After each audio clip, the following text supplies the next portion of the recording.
الله بالحق بشيرا وداعيا. اللهم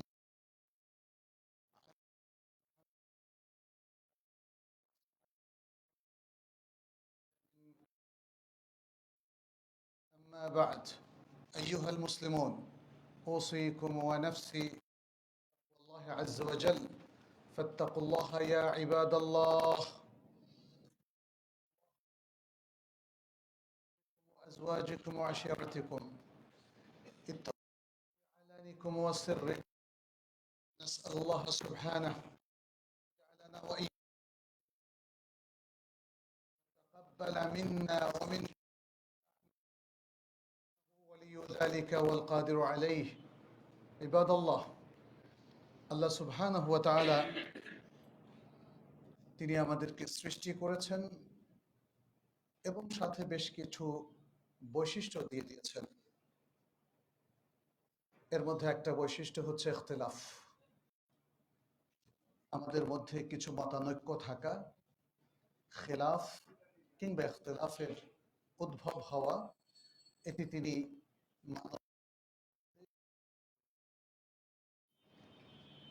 ফলে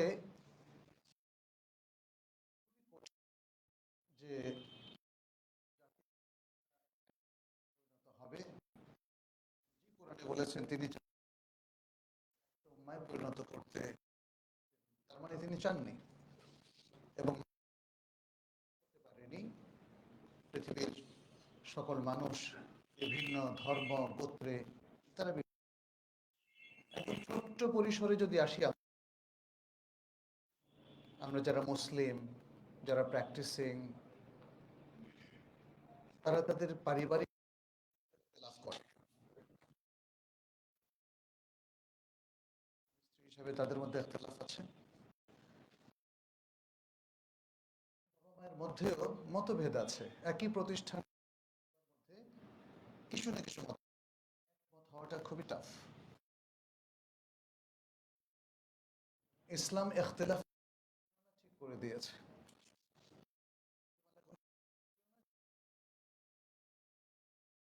আমাদের মধ্যে ইখতিলাফটা সবসময় একটা খারাপ পরিণতির, একটা মারামারি, হানাহানি, এবং যেটা পরবর্তীতে আমাদের দুনিয়া আখিরাত। এজন্য ইখতিলাফের যে আদাব নীতিমালাগুলো আছে, এটা প্রত্যেক মুসলিমেরই জানা প্রয়োজন, যে আমরা যদি ইখতিলাফ করি তাহলে এই ইখতিলাফ করার হুদুদ বা সীমারেখা কতটুকু, ইসলাম কোন ইখতিলাফ করাটাকে অ্যালাউ করে এবং কোন জায়গায় অ্যালাউ করে না। সব জায়গায় তো আর ইখতিলাফ করা যায় না, তাই না? এটা মানুষের ব্যক্তিগত ব্যাপারে, যেমন তাদের ধর্মীয় প্রত্যেকটা জায়গায় জিনিস আছে, বিষয় আছে, যেগুলোতে আসলে কোনো ইখতিলাফই চলে।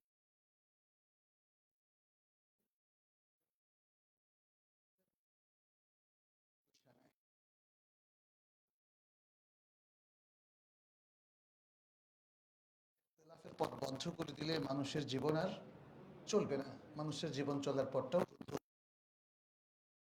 তাহলে আমরা দেখতে পাচ্ছি ইখতিলাফ আরেক জায়গায় ইখতিলাফ, সেগুলো তাহলে কি ধরনের, এগুলোর সাথে একটু পরিচিত হওয়া আমাদের প্রয়োজন। ইসলাম কিভাবে দেখছে আমার মধ্যে আজকে ইখতিলাফ, হাইলাইট করা দরকার যে গোটা উম্মার মধ্যে ইখতিলাফটা ঠিক কোন জায়গায় ছড়িয়ে।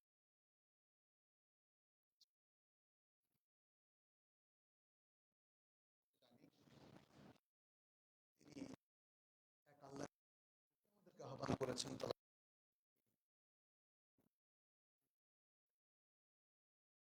করা,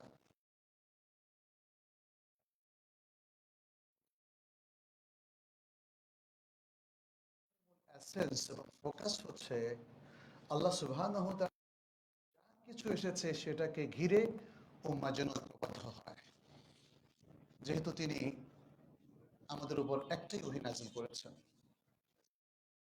আল কোরআন। আমরা বাইবেলের ভার্সন দেখি কিংবা ধর্মগ্রন্থের মধ্যে মানুষ সেখানে বিকৃতি সাধন করে, একদমই আলাদা। যারা দাবি করছে তারা মিথ্যা দাবি। আমাদের হাতে যে কোরআনটা আছে এটা হলো সেই কোরআন যেটি রাসূলুল্লাহ সাল্লাল্লাহু আলাইহি ওয়াসাল্লামের উপর নাযিল হয়েছিল। পাশাপাশি আমাদের নবী একজন, মুহাম্মদ সাল্লাল্লাহু আলাইহি ওয়াসাল্লাম, তিনি শেষ নবী। গোটা মুসলিম উম্মাহতে মেনে চলতে হবে, বিশেষ করে অথেন্টিক সুন্নাহগুলো। আর যদি জাল হয় সেটা তো আর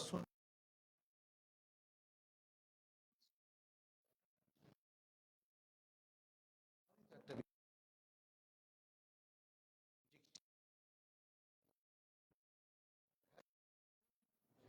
জামিয়া।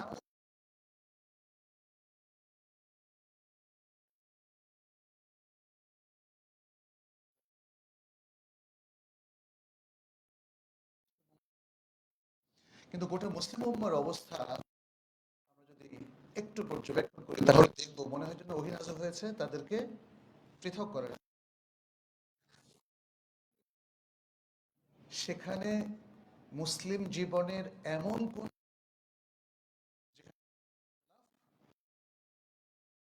প্রত্যেকটা জায়গায় ওর জায়গাগুলোতেও প্রচুর ইখতিলাফ আপনি দেখবেন।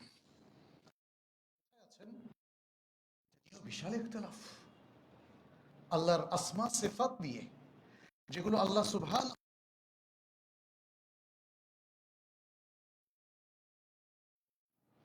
আমরা জানি আল্লাহ ওহী নির্ভর, সে জায়গায় আল্লাহ প্রত্যেকটা সিফাত এটা কি হাকিকি নাকি তা'বিল,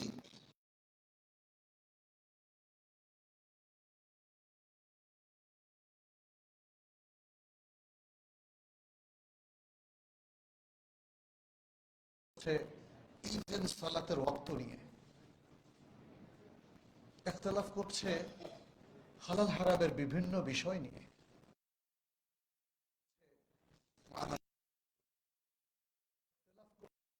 বিষয়গুলো নিয়ে মুসলিমদের জায়গায়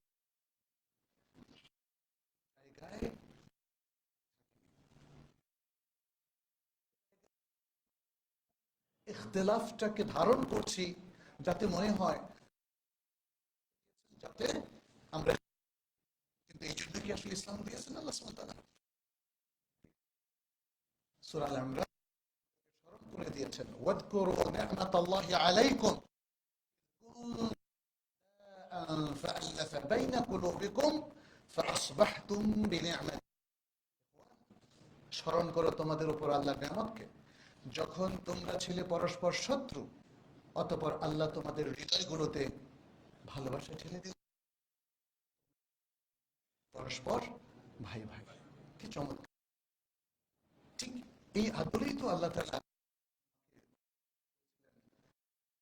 সাল্লামের এবং রিসালাতের নবী সাল্লাল্লাহু হয়েছিল, এবং আজও সেটি আমাদের জন্য আমাদের যে মুসলিম সমাজের শিক্ষা দীক্ষা, কৃষ্টি, কালচার কিংবা সভ্যতা সেখানে নেই। মুসলিমদের পক্ষে ঐক্যবদ্ধ হয় নাই। মুসলিম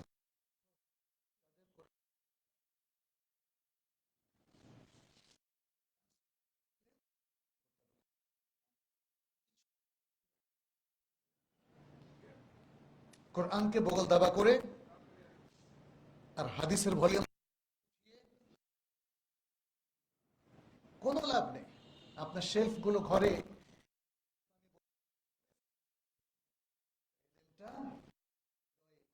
কিংবা আমাদের মেধায় মননে নাই। আমাদের আজকের যে সিচুয়েশন, এটার মূল কারণ এটাই। আমরা এদের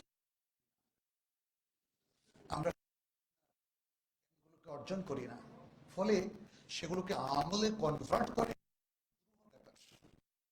কি করছি আমরা আমরা প্রবৃত্তির পিছনে চলছি, প্রবৃত্তিকে অনুসরণ করছি, যার মনে যা চায় সেভাবেই সে চলছে।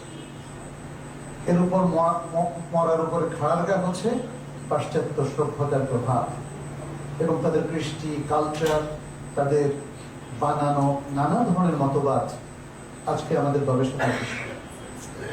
আপনি পলিটিক্যাল সায়েন্স বা রাজনীতি বিজ্ঞানের মধ্যে দেখেন, সোশ্যাল সায়েন্স বা সমাজ বিজ্ঞানের মধ্যে দেখেন, পাশ্চাত্য সভ্যতার সকল জ্ঞানের চর্চাই সেখানে হয়। আজকে মুসলিম ইউনিভার্সিটিগুলোতে কিংবা আমাদের গবেষণাগার, সেখানে ইসলামের অবস্থানটা কোথায়? আজকে আমরা হয়ে গেছি এমন এক জাতি যারা তাদের ঐতিহ্যকে অস্বীকার করছে, এমন একটা সম্প্রদায় যারা তাদের আসলকে ধারণ করছে না, তাদের জ্ঞানের যে ভান্ডারটা আছে সেটাকে তারা নিজেদের জীবন থেকে সরিয়ে দিয়েছে, ফেলে দিয়েছে। এইভাবে তো আসলে সেই ফলাফল পাবো না আমরা কোরআন সুন্নাহর মাধ্যমে, ইসলামের মাধ্যমে যে ফলাফলটা পেয়েছিলেন নবী সাল্লাল্লাহু আলাইহি ওয়াসাল্লাম এবং তার নেতৃত্বে সাহাবায়ে কেরাম। একই ফলাফল পেতে হলে একই স্টাইলে কাজ করতে হবে, একই আদর্শকে ধারণ করতে হবে, একই আকীদাকে নিজেদের মননে মেধায় স্থান দিতে হবে। আমি আমেরিকান আইডিওলজি মাথায় রেখে আমি তো ইসলাম নিয়ে কিভাবে চলবো বলে? আবার ইসলামিক আইডিওলজি নিয়ে ওয়েস্টার্ন সিস্টেমে আসলে চলা যাবে না, এখানে কন্ট্রাডিকশন আছে। ফলে ইখতিলাফগুলো আমাদের এভাবে তৈরি হয়েছে, অথচ আমরা টের পাই না। আমরা টের পাচ্ছি আজও যা কিছু হচ্ছে আমাদের এই বাংলাদেশের কথাই ঘটে, মুসলিমরা কিন্তু সচেতন হচ্ছে, আর আমরাও তাদেরকে সচেতন করতে ব্যর্থ হচ্ছি। কারণ মানুষ সচেতন হয় শিক্ষার মাধ্যমে, মানুষ সচেতন হয় ইলমি মুহাওয়ালার মাধ্যমে।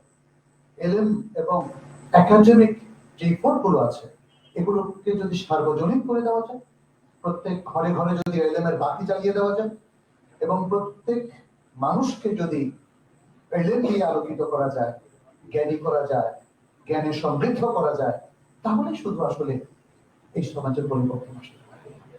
এছাড়া স্বভাবটা এখন অলরেডি নষ্ট হয়ে গেছে। মানুষের স্বভাব ভালো হওয়ার জন্য প্রথম দরকার হচ্ছে জ্ঞান, কারণ তার মাথায় জ্ঞানই সবচেয়ে বেশি প্রভাবশালী। সেই জ্ঞানের কারণেই মাথায় যে মাইন্ডসেটটা করবো ওইভাবে সে জীবনকে সাজায়। আমরা এখন একটু আসি যে ইখতিলাফের ব্যাপারে আসলে ইসলাম কি বলছে। ইখতিলাফ নিয়ে আসলে অনেক আলোচনা। আমরা দেখি যে ইখতিলাফের মধ্যে কিছু আছে মামদুহ, নন্দিত, কিছু আছে মাদমুম, নিন্দিত। তাহলে নন্দিত ইখতিলাফটা কি? নন্দিত বলতে আমি বোঝাচ্ছি যেটা রেকমেন্ডেড, যেটা অ্যালাউড ইন ইসলাম। কখনো কখনো সে ইখতিলাফটা হয়তো আমাদের কাছে আকাঙ্ক্ষিত হতে পারে। আর নিন্দিত হচ্ছে যে ইখতিলাফের পরিণতি মুসলিম উম্মাহ খুব খারাপ ভাবে ভোগ করে, যেটা আমাদেরকে খারাপের দিকে নিয়ে যায়, হানাহানির দিকে নিয়ে যায়, লাগালাগি, মারামারি এবং বিভক্তির দিকে নিয়ে যায়, সর্বোপরি ইসলাম থেকে দূরে সরিয়ে নিয়ে যায়। ইখতিলাফকে আমরা দেখি যে ইসলাম যেভাবে, কোরআন যেভাবে উপস্থাপন করেছে, ইখতিলাফ মানে বিপরীত কোনো কিছু না, তবে ভিন্নতা। ইখতিলাফ এর একটা অর্থ হচ্ছে বৈচিত্র্যময়। আরবিতে দুটো শব্দ আছে, একটা হচ্ছে যিদ্দুন আর একটা হলো খিলাফুন। যিদ্দুন হচ্ছে অপোজিট, সবসময় বিপরীত অর্থ। আর ইখতিলাফ কিন্তু বিপরীতটাও ইখতিলাফ, বিপরীত ছাড়াটাও ইখতিলাফ হতে পারে। সুতরাং ইখতিলাফের পরিধি এবং স্কোপটা অনেক বড়। তো এখানে আমরা দেখি যে আল কোরআন বিভিন্ন সূরাতে ইখতিলাফের কথা তুলে ধরেছে। সূরা মারিয়ামের মধ্যে ফাখতালাফাল আহজাবু মিন বাইনিহিম, দলগুলো তাদের নিজেদের মধ্য থেকে ইখতিলাফ করেছে। সূরা হুদের মধ্যে আল্লাহ তাআলা বলেন ওয়ালা ইয়াজালুনা মুখতালিফিন, তারা এখনো ইখতিলাফ করেই চলেছে। সূরা দারিয়াতের মধ্যে আল্লাহ তাআলা বলেন ইন্নাকুম লাফি কাউলিন মুখতালিফ, নিশ্চয়ই তোমরা একটা ভিন্ন কথার মধ্যে রয়েছে। তারপর সূরা ইউনূসের মধ্যে আল্লাহ তাআলা বলেন ইন্না রাব্বাকা ইয়াকদি বাইনাহুম ইয়াওমাল কিয়ামাতি ফীমা কানু ফীহি ইখতালিফুন, তারা যে জিনিসটা নিয়ে ইখতিলাফ করছে, ইসলামের কোন বিষয় নিয়ে অথবা কিয়ামত নিয়ে, হবে কি হবে না, বা আখিরাত আছে কি নেই ইত্যাদি বিভিন্ন বিষয় নিয়ে যে তারা ইখতিলাফ করছে, কিয়ামতের দিন আল্লাহ বা তোমার রব সেই বিষয়ে তাদের মধ্যে সমাধান করে দিবেন, মীমাংসা করে দিবেন। সূরা নাবার শুরুতেও তো আল্লাহ তাআলা বলছেন, তাই না, আনিন নাবাইল আযীম, তারপরে কি আল্লাযীনা হুম ফীহি মুখতালিফুন। নাবাউল আযীম, নাবাউল আযীম হচ্ছে কিয়ামত। এই বিষয়টা নিয়েও দেখেন মানুষ ইখতিলাফ করছে। আমাদের দুর্ভাগ্য যে দেখেন এই যে ইখতিলাফের একটা টেন্ডেন্সি যে শুরু হলো, এটাকে রোধ করা দরকার ছিল সঠিক জ্ঞানের চর্চার মধ্য দিয়ে, বাট সেটা রোধ করা যায়নি। ফলে ইসলামের প্রায় প্রত্যেকটা বিশুদ্ধ এবং প্রমাণিত বিষয়গুলো নিয়েও আজও ইখতিলাফ চলছে। প্রত্যেকটা বিষয় নিয়ে ইখতিলাফ চলছে, এটা আমাদের জন্য দুর্ভাগ্যজনক। এতে বোঝা যাচ্ছে যে আমরা ইখতিলাফ করতে করতে অধিকাংশ সময় নিন্দিত ইখতিলাফের দিকেই ছুটে চলেছে এবং তার মধ্যেই আমরা পতিত হয়েছি। আচ্ছা, এখন যেই ইখতিলাফ গুলো এটাকে তো দুটো বললাম, তাহলে ইখতিলাফ গুলো উলামায়ে কেরাম দুভাগে ভাগ করেছেন। একটা ইখতিলাফ হচ্ছে যার পেছনে প্রভাবক হিসাবে কাজ করে ডিজায়ার, প্রবৃত্তি। প্রবৃত্তি যে ইখতিলাফের দিকে ঠেলে দেয়, এখানে প্রবৃত্তির মধ্যে আছে ইমোশন, আবেগ, তাই না, জেদ, রাগ, ক্ষোভ, এগুলো সবই কিন্তু হাওয়ার অংশ। হাওয়া, হাওয়া মানে হচ্ছে ডিজায়ার, প্রবৃত্তি, মন যা চায়। আপনি রেগে গেলেন কারণ আপনি এখানে বুদ্ধিকে কাজে লাগান না, আপনার ইমোশন এবং প্রবৃত্তি আপনি অনুসরণ করেছেন, প্রবৃত্তির দাস হয়ে গেছে না। আপনি আরেকজনের হক নষ্ট করলেন, যদি বিবেককে সচল রাখতেন, বিবেক বলতো না অন্যের হক নষ্ট করা যাবে না, যত আল্লাহ নির্দেশ তো আছে তার বাইরে। তাহলে ইখতিলাফের বৃহৎ অংশ বাস্তবায়ন হয় প্রবৃত্তির অনুসরণ করার মধ্য দিয়ে বা প্রবৃত্তির দাসত্ব করার মধ্য দিয়ে। আবার অন্য কথা এটাও বলতে পারি, প্রবৃত্তির পূজা করার মধ্য দিয়ে। আল্লাহ সুবহানাহু ওয়া তাআলা তো কোরআনে বলেছেন, আফারাইতা মান ইত্তাখাযা ইলাহাহু হাওয়া, তুমি কি সেই ব্যক্তিকে দেখেছো যে তার নিজের প্রবৃত্তিকে তার ইলাহ বানিয়ে নিয়েছে, তার ইলাহ মাবুদ বানিয়ে নিয়েছে। অর্থাৎ একজন ব্যক্তি যেমন তার রবের এবং তার মাবুদের অনুসরণ করে, তার ইলাহের অনুসরণ করে, প্রত্যেকটা জায়গায় ইবাদত মানে হচ্ছে নিরঙ্কুশ ভাবে আনুগত্য করা। এটা ইলাহের করার কথা ছিল, এখন সে প্রবৃত্তির করছে, তাহলে তার প্রবৃত্তি হয়ে গেছে তার ইলাহ। ফলে প্রবৃত্তিকে ইলাহের জায়গা, আল্লাহর জায়গায় বসানোর কারণে এখন সে আল্লাহর সাথে পাল্লা দিচ্ছে, তার প্রবৃত্তি এখন আল্লাহর সাথে পাল্লা দিচ্ছে। অথচ কেউ কিন্তু এভাবে ভাবেনি, অথচ ঘটনা তো এটাই ঘটছে, সে আল্লাহর সাথে পাল্লা দিচ্ছে। আল্লাহ বলছেন এটা করো না, সে বলছে আমি করবো। আল্লাহ বলছেন ও আকিমুস সালাহ, সালাত পড়ো, সে বলছে আমি পড়বো না, এটা আমার ব্যক্তিগত কনসার্ন ব্যাপার। আল্লাহ বলছেন ও আহাল্লাহুল বাইআ ওয়া হারামা রিবা, সে বলছে আমি সুদ খাবো, সুদ দেবো, এই সুদের কোনো সমস্যা। আল্লাহ বলছেন ঘুষ দিও না, সে বলছে ঘুষই তো মজা, তাই না? এভাবে জেনা, ব্যভিচার থেকে আরম্ভ করে এই যে পাশ্চাত্যের বয়ফ্রেন্ড গার্লফ্রেন্ড কালচার থেকে আরম্ভ করে কত কিছু আমাদের সমাজে প্রচলিত হলো, এখনো প্রচলিত হওয়ার অপেক্ষায় বা আইন সিদ্ধ হওয়ার অপেক্ষায় আছে কিনা বলেন? সেক্সুয়াল মাইনরিটিজ এর ইস্যু গুলো খুব দ্রুতই এদেশে পাশ হতে যাচ্ছে, যদি না এদেশের জনগণ সচেতন হয়। এভাবেই দেখেন একের পর এক ভয়াবহ হারামগুলো এখানে মুসলিম সমাজ, মুসলিম দেশ হওয়া সত্ত্বেও এখানে আইন সিদ্ধ হচ্ছে, আর আপনার ডেবিটার বসে আছে একটু প্রতিবাদও করছে। তার আগে হয়তো জিনিসটা বুঝে উঠতে পারছি না, কারণ আমরা অচেতন হয়ে গেছি, জ্ঞানের সত্যিকার চর্চা আমাদের নেই। এখানে দেখেন এই যে বিষয়গুলো প্রবৃত্তির অনুসরণ করে ইখতিলাফ করা, এটা কি প্রবলভাবে আল্লাহ সুবহানাহু ওয়া তাআলা সমালোচনা করেছে। সূরা আল-বাকারার মধ্যে বলেছেন আফাকুল্লামা জাআকুম রাসূলুম বিমা লা তাহওয়া আনফুসুকুম ইসতাকবারতুম ফাফারিকান কাযযাবতুম ওয়া ফারিকান তাকতুলুন। কি ভয়াবহ অপরাধ যজ্ঞে সম্পৃক্ত হয়েছে মানুষেরা, দেখেন সেটি আল্লাহ তাআলা এখানে তুলে ধরেছেন।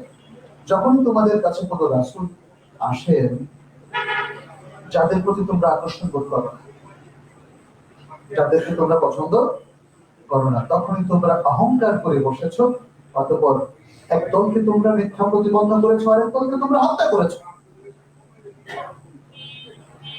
কি ভয়ঙ্কর! পৃথিবীর শ্রেষ্ঠ মানুষ হচ্ছে আম্বিয়া এবং রাসূল, আর এই মানুষেরা যখন আবেগ দ্বারা তাড়িত হয়েছে, প্রবৃত্তির অনুসরণ করেছে, তারা যে শুধু মিথ্যা প্রতিপন্ন করেছে তা না, তারা একদল নবীকে হত্যাও করেছে। আল্লাহ সুবহানাহু ওয়া তাআলা বলছেন, প্রবৃত্তির অনুসরণ করলে ইনসাফ কায়েম করা যায়, তাহলে ইখতিলাফ আরো বেড়ে যাবে না কমে যাবে? বেড়ে যাবে। আন-নিসার মধ্যে আল্লাহ তাআলা বলছেন, ফালা তাত্তাবিউল হাওয়া আন তা'দিলু,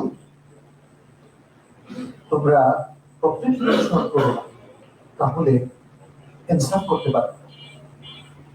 এরপরে বলছেন সূরা আল-আনআমের মধ্যে, কুল লা আত্তাবিউ আহওয়াআকুম কাদ দালালতু ইযা ওয়া মা আনা মিনাল মুহতাদিন। হে রাসূল, তুমি বলে দাও যে আমি তোমাদের প্রবৃত্তি সমূহের অনুসরণ করব না, তাহলে আমিও তো ভ্রান্ত হয়ে যাব। নবী সাল্লাল্লাহু আলাইহি ওয়াসাল্লাম আল্লাহ বলতে বলেছে, এবং তারপরে কি বললেন, আর আমি তখন আর হেদায়েত প্রাপ্তদের অন্তর্গত থাকবো না যদি কি করি, প্রবৃত্তির অনুসরণ করি। নিজেরটা করলে তো আরো বরবাদ, অন্যদেরটা করলেও বরবাদ, সেটাই এখানে বলা হচ্ছে। এরপর আল্লাহ সুবহানাহু ওয়া তাআলা সূরা সাদের মধ্যে বলেছেন, ওয়ালা তাত্তাবি'ল হাওয়া ফায়ুদিল্লাকা আন সাবিলিল্লাহ, আর তুমি হাওয়া তথা প্রবৃত্তির অনুসরণ করো না, তাহলে প্রবৃত্তি তোমাকে আল্লাহর পথ থেকে বিভ্রান্ত করে দিবে, বিচ্যুত করে দিবে। সূরা মুমিনুনের মধ্যে আল্লাহ তাআলা বলেন, ওয়ালা ইত্তাবা'আল হাক্কু আহওয়াআহুম লাফাসাদাতিস সামাওয়াতু ওয়াল আরদু ওয়া মান ফিহিন। সত্য যদি তাদের প্রবৃত্তির অনুসরণ করত, সত্য যদি তাদের প্রবৃত্তির অনুসরণ করত, তাহলে আসমান সমূহ এবং জমিন আর আসমান জমিনের মধ্যে যা কিছু আছে সবই ধ্বংস হয়ে যেত। আজকে তো ধ্বংসের মুখোমুখি। কি আছে আমাদের বাকি? আমল, আখলাক, ঈমান, আকীদা, ইবাদত সবই মারাত্মক চ্যালেঞ্জ এবং ধ্বংসের মুখোমুখি। এবং আজকের আধুনিক প্রযুক্তি এসে সেই চ্যালেঞ্জটা কমায় নাই, আরো বাড়িয়ে দিয়েছে। ওই যে এআই বলে আর ডিজিটাল প্ল্যাটফর্ম বলে, ফেসবুক বলে আর সোশ্যাল নেটওয়ার্কের অন্যান্য প্ল্যাটফর্মগুলো বলে, চ্যালেঞ্জ বাড়ায় আমাদেরকে আমাদের ইবাদত থেকে, আমাদের মনোসংযোগ থেকে, আমাদের খুশু-খুদু থেকে, আমাদের ঈমান তাওয়াক্কুল থেকে, আমাদের কোর বিলিফ ও প্র্যাকটিস থেকে আমাদেরকে বিচ্ছিন্ন করে দিচ্ছে। ফলে আমাদের মধ্যে ইখতিলাফ হয়ে যাচ্ছে। যখন কোনো জাতি তার মৌলিকত্ব হারায়, তখন তারা পরজীবী হয়ে যায়, তাদের মধ্যে হাহুতাশ, অস্থিরতা এবং ইখতিলাফ বাড়তেই থাকে, যার প্রমাণ আজকের মুসলিম সমাজে আমরা দেখতে পাচ্ছি। আল্লাহ সুবহানাহু ওয়া তাআলা আরো বলছেন সূরা আল-আনআমের মধ্যে, ওয়া ইন্না কাসীরান লা ইউদিল্লুনা বিআহওয়াইহিম বিগাইরি ইলমিন। বলছেন অনেক মানুষ তারা তাদের প্রবৃত্তি দ্বারা ইলম ছাড়াই ভ্রষ্ট করে, অন্যদেরকে ভ্রষ্ট করে দেয়। আজকে দেখেন যারা গাইড হিসেবে কাজ করছে মুসলিম এই সমাজের মধ্যে, যারা আমাদের কারিকুলাম রচনা করছে, যারা আমাদের সংবাদপত্রের খবর পরিবেশন করছে, যারা আমাদের পলিসি এবং স্ট্র্যাটেজি রাষ্ট্রের কিংবা সমাজের অথবা আমাদের জাতির জন্য তৈরি করছে, তারা কি জ্ঞানের আলোকে সেটা করছে? আল্লাহ বলছেন বিগাইরি ইলম, সেখানে জ্ঞানের কোনো স্থান নেই। এই যে সংস্কার করলেন আপনারা, এর মধ্যে জ্ঞান কি ছিল? ইসলামিক জ্ঞানের কোনো অ্যাক্সেস কি সেখানে ছিল? তাহলে কি দিয়ে করেছেন আপনারা? বিআহওয়াইহিম। আমরা বলে দিচ্ছি, আল্লাহ কিন্তু এখনকার সিচুয়েশন নিয়েও বক্তব্য দিচ্ছেন আল কোরআনে, কিন্তু আমরা অন্ধ, আমরা পড়ি না, আমরা বুঝি। যদি কোরআনকে ভালো করে অধ্যয়ন করা হতো, রিসার্চ করা হতো, এবং সেই জ্ঞানগুলো মানুষের কাছে বিভিন্ন প্রচার মাধ্যমে পৌঁছে দেওয়া হতো, তাহলে আসলে মানুষ কিন্তু আলোকিত হতো। কিন্তু আমরা দেখতে পাচ্ছি কেউ এই সুন্দর কাজটি করছে না। মানুষকে কোরআন সুন্নাহর যে সুন্দর ফোকাস গুলো আছে, যে এলিম গুলো আছে, যে ইনস্ট্রাকশন গুলো আছে, যে গাইডেন্স গুলো আছে, আমরা কিন্তু দিচ্ছিও না, শেয়ার করছি। যা হচ্ছে যৎসামান্য, এটা এই 20 কোটি মানুষের দেশে এটা যথেষ্ট নয়। ফলে যেহেতু একটা জাতি আবেগ দ্বারা তার, এর জন্যই তো হুজুগে বলে, হুজুগে বলে না, এই কথাটা আমি ছোট্ট সময় থেকে শুনে এসেছি। হুজুগে কেন বলে জানেন? যেই জাতি আবেগ দ্বারা তাড়িত হয় এবং প্রবৃত্তি দ্বারা পরিচালিত হয় তারাই হয় হুজুগে। আর যে জাতি এলেম দ্বারা পরিচালিত হয়, বিবেক দ্বারা নিয়ন্ত্রিত হয়, বুদ্ধিবৃত্তি দ্বারা, তারা কখনো কথা হয়। কারণ আমরা এর আগেও বলেছি, আবেগকে নিয়ন্ত্রণ করতে হবে বুদ্ধি দ্বারা, আর বুদ্ধিকে নিয়ন্ত্রণ করতে হবে। তাহলে আবেগ এবং বুদ্ধি এবং এলেম, এই তিনটির সঠিক এই যে ক্রনোলজি যদি আমরা ফলো করি, তাহলে প্রত্যেকটাই আমাদেরকে পজিটিভ রেজাল্ট। আপনার আবেগও আপনাকে পজিটিভ রেজাল্ট দেবে, আপনার বুদ্ধিমত্তাও আপনাকে ইতিবাচক ফলাফল দেবে, এবং এলেম তো ইতিবাচক দেওয়ার জন্যই আল্লাহ তাআলা নাযিল করেছেন।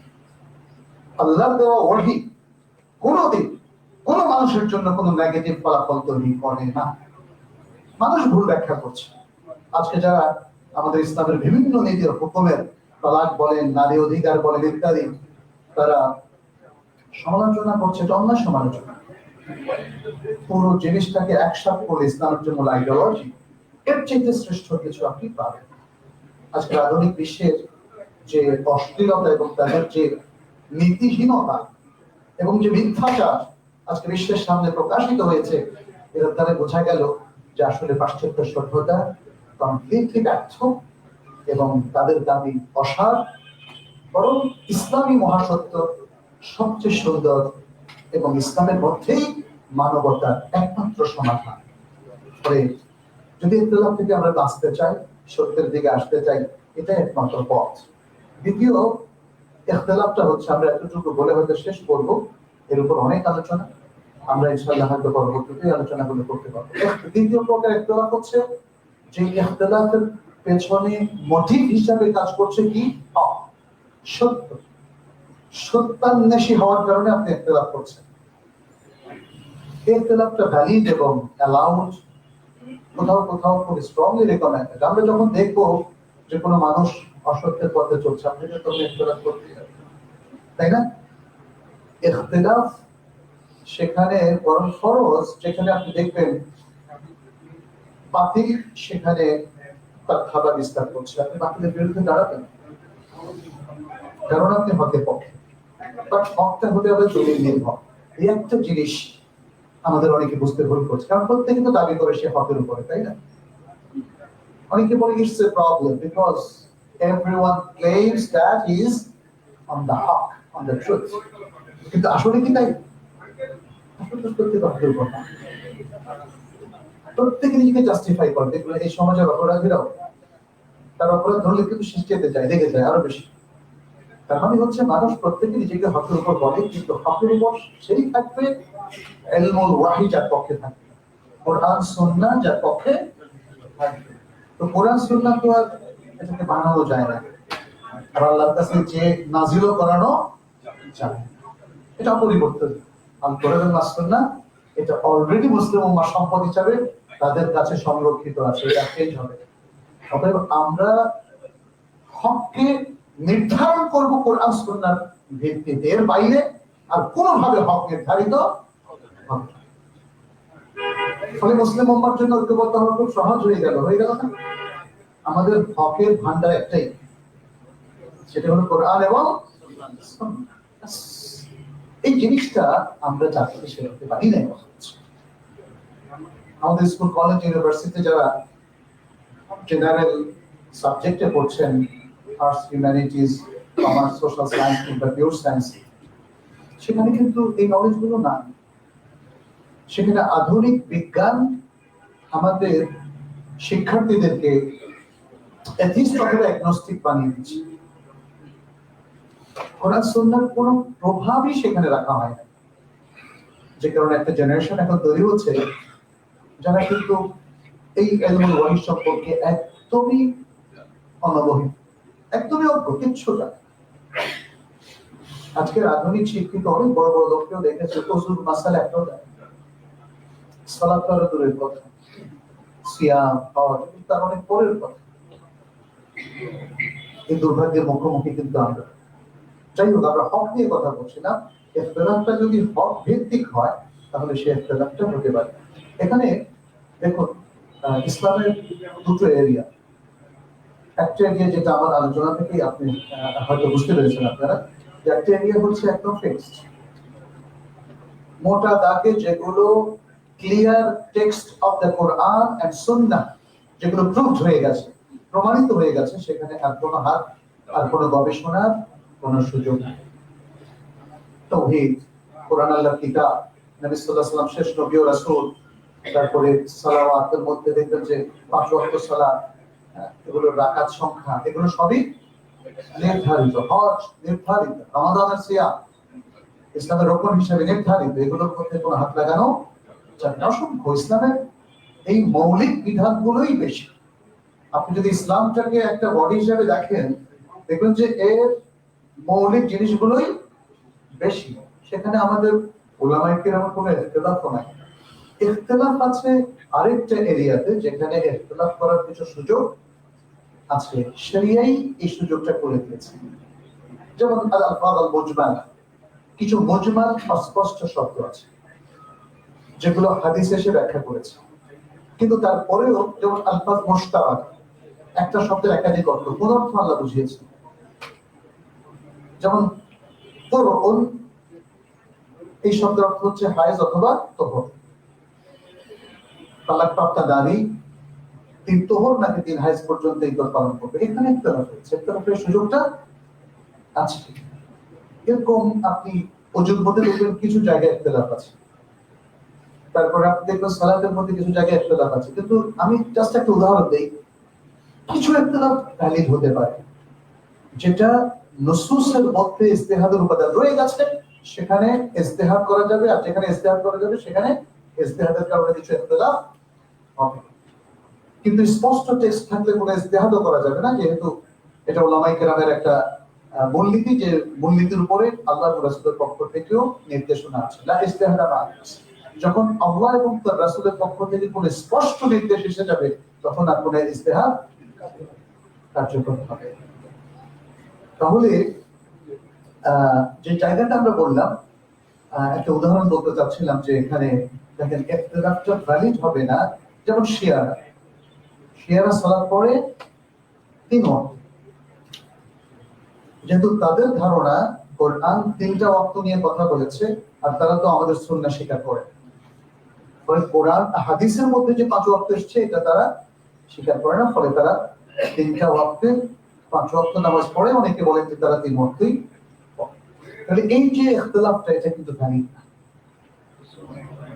আমরা যেহেতু সুন্নাহকে কোরআনের মতো গুরুত্ব দিই, কারণ দুটোই তো ওয়াহি, দুটোই আল্লাহর পক্ষ থেকে, অতএব সুন্নাহর ব্যাখ্যাটা নিয়ে আমরা কোরআনেও দেখি যে কোরআন একদম স্পষ্ট করে না হলেও প্রচ্ছন্নভাবে 5টা ওয়াক্তের কথা কোরআনে উল্লেখ আছে। অতএব কোরআন সুন্নাহর মধ্যে কোনো ব্যাসকম এখানে নেই। অতএব ইজতিহাদের মধ্যেও দেখবেন যে কিছু কিছু বিভ্রান্ত ফিরকার ইজতিহাদ এখানে গ্রহণযোগ্য না। যেমন মুতাজিলীদের ইজতিহাদ, যেমন শিয়াদের ইজতিহাদ, এবং যেমন কাদিয়ানীদের ইজতিহাদ, যেমন আরো বিভিন্ন যে বাতিল ফিরকাগুলো আছে, এগুলোর ইজতিহাদ গ্রহণযোগ্য না। আমাদের কাছে ইজতিহাদ গ্রহণযোগ্য হবে যারা আহলুস সুন্নাহ ওয়াল জামাতের কোর উলামায়ে কেরাম, তাদের ইজতিহাদ। আর তারপরেও আমরা দেখবো একজন ব্যক্তি যদি তার প্রবৃত্তি দ্বারা তাড়িত হয়ে ইখতিলাফ করেন, সেটা গ্রহণযোগ্য হবে। তিনি যদি একজন আলেম হন তবুও। কেন? বুঝতে পেরেছেন? কারণ ইজতিহাদের পেছনে মূল মোটিভ থাকতে হবে কি?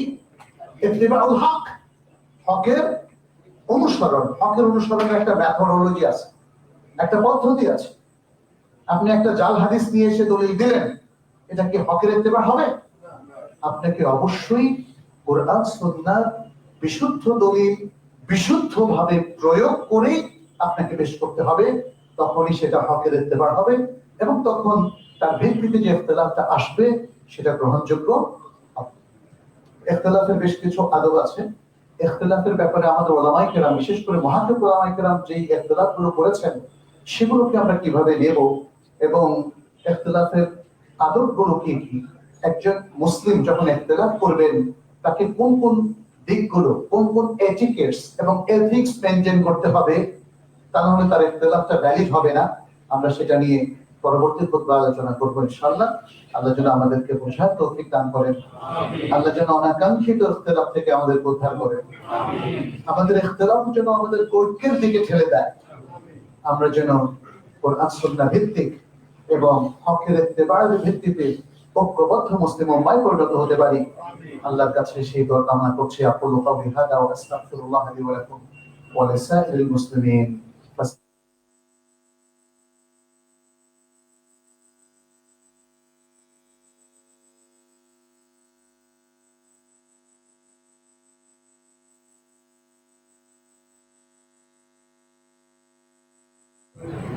আলহামদুলিল্লাহি রাব্বিল আলামিন والصلاة والسلام على نبينا محمد وعلى آله وأصحابه الطيبين الطاهرين ومن تبعهم بإحسان إلى يوم الدين.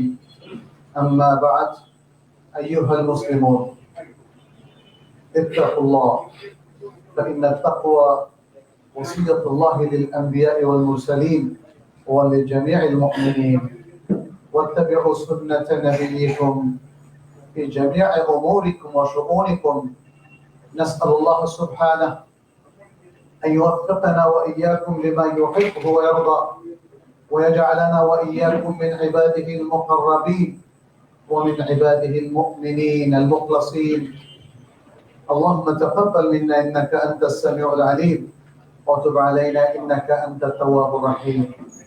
عباد الله، اختلاف নিয়ে আমরা কিছু কথা বলছিলাম। পরবর্তী গুরুত্বপূর্ণ আলোচনা আমরা পরবর্তী কোন এক খুতবায় আমরা আলোচনা করব ইনশাআল্লাহ। আজকে পারিবারিক কলয় শুধু ইখতিলাফের কিছু কথা বলি। সেটি হচ্ছে যেটা আমরা বললাম যে আল্লাহ সুবহানাহু ওয়া তাআলা মানব স্বভাবের মধ্যে ইখতিলাফের উপাদান রেখে দিয়েছেন। ফলে আমরা যতই চাই না কেন আমাদের মধ্যে কিছু না কিছু মতভেদ থাকবেই। আমাদের পারিবারিক জীবনে কিংবা প্রতিবেশীদের সাথে শান্তিপূর্ণ জীবনযাপনের জন্য ইখতিলাফটাকে সহনীয় করতে হবে, পরমতের প্রতি শ্রদ্ধাশীল থাকতে হবে, ধৈর্য ধরতে হবে। ইভেন আপনার পরিবারে আপনার স্ত্রী কিংবা সন্তানও যদি কোনো কিছু প্রস্তাব দেয় সেটাকে বিবেচনা করবেন বুদ্ধি দিয়ে, এবং সেটা যদি বাতিল করতে চান তাহলে যুক্তি দিয়ে সেটা আলোচনা করবেন। সাধারণত দেখি পরিবারের মধ্যে খুবই সামান্য কিছু নিয়ে তো ঝগড়া, প্রথমে হয় ইখতিলাফ, তারপরে হয় ঝগড়া। কোথায় বেড়াতে যাবে এবারে বলেন, এটা নিয়েও কিন্তু মারাত্মক সিচুয়েশন। আবার দেখা গেল যে বাসায় কিভাবে ডেকোরটা করবে, রান্না বাড়া, এগুলো নিয়েও কিন্তু মারাত্মক ইখতিলাফ, এবং শেষ পর্যন্ত হাতাহাতি তালাক পর্যন্ত এটা করা। প্রথমত আমরা বলবো যে পারিবারিক কলহ ইখতিলাফটাকে আপনারা খুবই স্বাভাবিকভাবে নেবেন, সবাইকে অধিকার, কিন্তু সবাইকে এটিকেটসটা শিখিয়ে দেবেন, যেটা আমরা পরে আলোচনা করবো ইনশাআল্লাহ। এই আদলে যদি আমরা পরিচালিত হই তাহলে শুধু পরিবার না, পরিবারের বাইরে এবং যে কোনো প্রতিষ্ঠানে কিংবা সামাজিক ভাবে অনেক মানুষ যেখানে থাকে সেখানেও দেখবেন যে আমাদের সমস্যা হবে না। কিন্তু কালচারটাকে একটু পরিশোধন করতে হবে, একটু পরিশীলন করতে হবে, তাহলে দেখা যাবে যে আমাদের পরমতের প্রতি সহিষ্ণুতা বাড়ছে। পরমতের প্রতি সহনশীলতা মানে সেই মতকে গ্রহণ করা নয়। একজন আমার সামনে একটা মত বললো, আমি সাথে সাথেই তার উপর আক্রমণাত্মক হলাম না, এর মানে এই নয় যে আমি সে মতটা গ্রহণ করেছি। আমরা আসলে অ্যাভয়েড করতে চাই অনাকাঙ্ক্ষিত সিচুয়েশন। একজন আরেকজনের উপর চড়াও হবেন, গালিগালাজ করবেন, অশ্লীল ভাষা প্রয়োগ করবেন, এটা আসলে কাঙ্ক্ষিত হতে পারে না। যে কোনো সিচুয়েশনকে আপনি যতটা গোল ব্রেনে ফেস করবেন ততটা সুন্দর সমাধান আপনি পেয়েছেন। আমাদের পরিবারে, ব্যক্তিগত বিষয়গুলোতে কিংবা প্রাতিষ্ঠানিক বিষয়গুলোতে আসুন আমরা এই সমস্ত ব্যাপারে এত সহনশীলতার পরিচয় দেই, যেটিকে নবী সাল্লাল্লাহু আলাইহি ওয়াসাল্লাম ভাষা আল হিজম ওয়াল আনাত বলা হয়েছে। তাড়াহুড়ো করবো না, আবার অসহিষ্ণু হবো না, তাহলেই দেখবেন যে ইখতিলাফ আর আমাদেরকে খারাপের দিকে নিয়ে যাবে না ইনশাআল্লাহ। আমরা দোয়া করি আল্লাহ যেন আমাদেরকে বোঝার তৌফিক দান করেন। আমাদের অনেক ভাইয়ের অসুস্থ, আমরা তাদের জন্য দোয়া করি আল্লাহ যেন তাদেরকে দ্রুত সুস্থ করে দেন। প্রতিবারে আমাদের কাছে অনেকে দোয়া চাইতে আসেন, বিশেষ করে আমাদের এই মসজিদের অন্যতম একজন খতিব ফজিলাতুল শেখ ডক্টর মোহাম্মদ সাইফুল্লাহ, ইতিমধ্যে তার হার্টের কিছু অপারেশন হয়েছে এবং তিনি এখন মোটামুটি ভালো আছেন। তারপরে আল্লাহ যেন তাকে সুস্থ করে দেন, আমরা দোয়া করি। আমাদের সকল মুসলিম ভাইদের জন্য আমরা দোয়া করছি, যারা হসপিটালে আছে অসুস্থ অবস্থায় কিংবা বাসায় অসুস্থ অবস্থায় আছে, সবার জন্য আমরা দোয়া করছি আল্লাহ যেন তাদেরকে সুস্থ করে দেন অতি দ্রুত। যারা বিপদগ্রস্ত আছে, সমস্যাগ্রস্ত, অভাব অনটন সহ নানামুখী সমস্যা যাদের আছে, আমরা দোয়া করি আল্লাহ যেন তাদেরকে বিপদ থেকে রক্ষা করেন, সমস্যা দূর করে দেন, অভাব দূর করে দেন। আমাদের সকল মুসলিম ভাই বোনেরা পৃথিবীর বিভিন্ন দেশে কঠিন অবস্থায় আছে। আমাদের চোখের সামনে যেটা দেখছি সেটা হলো ফিলিস্তিনি ভাইরা দীর্ঘদিন বছরের পর বছর ধরে তারা কঠিন অবস্থায় আছেন। বিশেষ করে বিগত 1 বছর ধরে গাজার মুসলিম ফিলিস্তিনি ভাইদের উপর অত্যাচার এর সীমারেখা পৃথিবীর সকল ইতিহাসকে অতিক্রম করেছে। আল্লাহ যেন তাদের সহায় হন। যারা ঈমান নিয়ে ইন্তেকাল করেছেন আল্লাহ যেন তাদের শাহাদাত কবুল করেন। যারা জীবিত আছেন তাদের জন্য ঈমান, আমল এবং ইবাদতের উপর থাকতে পারেন, মাথা উঁচু করা মুসলিম হিসাবে সারা বিশ্বের সামনে পরিচয় দিতে পারেন, আমরা সে দোয়া করছি। আমরা দোয়া করছি আমাদের চীনের মুসলিম ভাই বোনদের জন্য, যারা ওই ঘরে নির্যাতিত হিসাবে আছে। মধ্য এশিয়ার অনেক মুসলিমরা যারা প্রাক্তন সোভিয়েত ইউনিয়নের অন্তর্ভুক্ত, এখন তারা অনেকে কঠিন অবস্থায় আছে, তাদের জন্য দোয়া করছি। আমাদের দেশে, পার্শ্ববর্তী দেশে কিংবা বিশ্বের যে কোনো দেশের মুসলিমদের জন্য আমরা দোয়া করছি আল্লাহ যেন তাদের সহায় হন এবং তাদেরকে যে কোনো বিপদ আপদ থেকে উদ্ধার করেন। দোয়া করছি আমাদের মৃত ভাই বোনদের জন্য, মুসলিমদের জন্য যারা আল্লাহ সান্নিধ্যে চলে গেছেন, আল্লাহ যেন তাদের কবর আযাব মাফ করে দেন, জাহান্নামের আগুন থেকে তাদেরকে রক্ষা করেন, জান্নাতুল ফিরদাউস তাদেরকে নসিব করেন। হাদা সাল্লাল্লাহু ওয়া সাল্লাম আলা নবিয়িনা মুহাম্মদ। فقد قال الله سبحانه إن الله وملائكته يصلون على النبي يا أيها الذين آمنوا صلوا عليه وسلموا تسليما. وقال النبي صلى الله عليه وسلم من صلى علي مرة صلى الله عليه بها 10. اللهم صل وسلم وبارك وأنعم على نبينا محمد. وارض اللهم عن الخلفاء الراشدين وعن الصحابة أجمعين وعنا معهم بعفوك وكرمك يا أكرم الأكرمين. اللهم أعز الإسلام والمسلمين. اللهم أعز الإسلام والمسلمين. اللهم انصر الإسلام والمسلمين. اللهم تقبل منا ومن المسلمين.